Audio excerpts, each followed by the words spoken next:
নমস্কার বন্ধুরা, আমি আপনাদের বন্ধু অমিতাভ নন্দী। আজ এই ভিডিওটি আপনার জন্য একটি খুবই ইন্টারেস্টিং কনসেপ্ট নিয়ে এসেছি।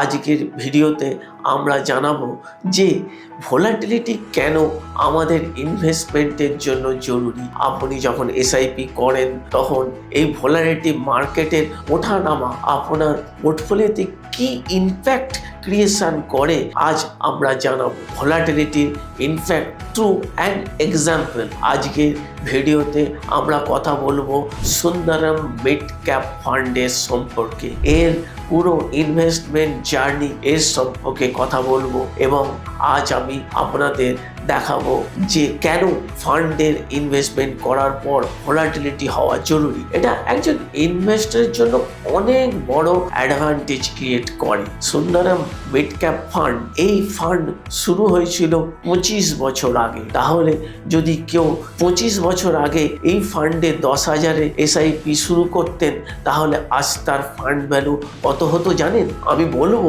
কিন্তু ভিডিওটি শেষে। তো আগে বুঝে নিন যে ভোলাটিলিটি হওয়া বা না হওয়া আপনাদের ফান্ডের ওপর কি ইনফ্যাক্ট ফেলে। এই ফান্ড তার 25 বছর কমপ্লিট করেছে, তাই এটি অনেক মার্কেট সাইকেল দেখেছে, অনেক ওঠানামা দেখেছে।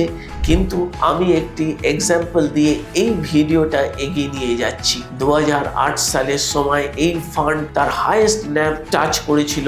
জানুয়ারি মাসে তার ন্যাব ছিল 152, কিন্তু 2000 সালে গ্লোবাল ক্রাইসিস এলো, মার্কেট ফল করলো প্রায় 60% পর্যন্ত। এই মিড ক্যাপ ফান্ড বেসিক্যালি এটা মার্কেটের লিঙ্কেড, তাই এটা ন্যাবও ফল করেছিল। এর ন্যাব 152 টাকা থেকে 55 টাকা পর্যন্ত চলে এসেছিল। এখন যখন আপনারা এসআইপি কাটছিল তখন রিটার্ন হিসাবে আপনি কি পেতেন? আপনি যখন প্রতি মাসে 10,000 টাকা দিচ্ছিলেন তখন রিটার্ন হিসাবে কিছু ইউনিট পেতেন। যখন 152 ন্যাব ছিল তখন আপনার এসআইপি কেটেছিল, তখন আপনি কিছু ইউনিট পেয়েছিলেন। আবার যখন ন্যাব 100 হলো তখনও আপনার 10,000 টাকা এসআইপি কাটছিল, কিন্তু এই 152 তুলনায় আপনি বেশি ইউনিট পেয়েছিলেন। আর যখন ফান্ডের ন্যাব 55 হয়ে গেল তখনও আপনার আউটপুট 10,000-এর ছিল, কিন্তু ইনপুট হিসাবে আপনি আরো বেশি ইউনিট পাচ্ছিলেন।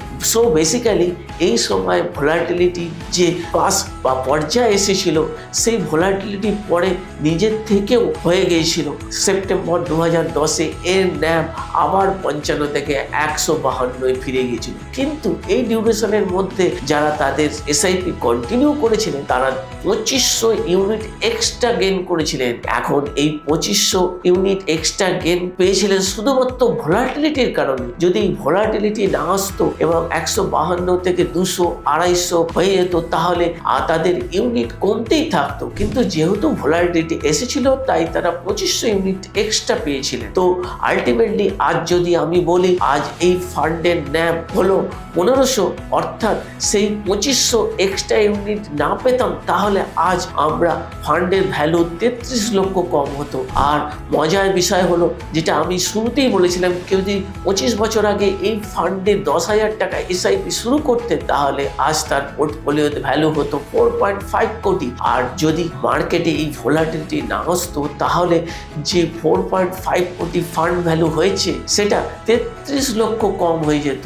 শেষে আমি শুধু এইটুকুই বলবো যে মিউচুয়াল ফান্ড ইনভেস্টমেন্ট আর subject to your behaviour risk. Please control your behaviour during your investment nature. Thank you. Fund investments are subject to market risk. Read all scheme related documents carefully.